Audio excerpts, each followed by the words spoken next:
Stroke যেহেতু একটি medical emergency, এই কারণে আমাদেরকে জানতে হবে যে স্ট্রোকের কী লক্ষণ, কোন কোন লক্ষণগুলো দেখলে আমরা বুঝতে পারবো যে একজন পেশেন্ট তার স্ট্রোক হয়েছে। স্ট্রোক হলে মানুষের মুখের এক পাশ বেঁকে যায়, তার যে কোনো এক পাশ অথবা দুই পাশই অবশ্যই যেতে পারে, বা প্যারালাইসিস হয়ে যেতে পারে, সে সংজ্ঞাহীন বা অজ্ঞান হয়ে যেতে পারে, কথা বলা সমস্যা হতে পারে, বা কথা বললে বুঝতে পারবে না, তার মুখ দিয়ে অনেক সময় লালা পড়তে পারে।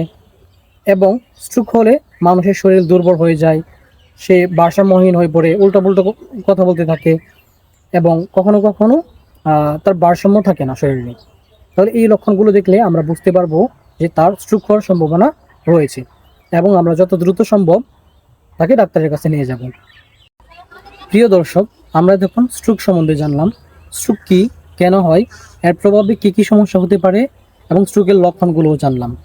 এখন আমাদের উচিত হবে কোনো কারণে কারোর মধ্যে যদি স্ট্রোকের এই লক্ষণগুলো দেখা যায়, তাহলে তাকে সাথে সাথে হাসপাতালে নিয়ে যাওয়া।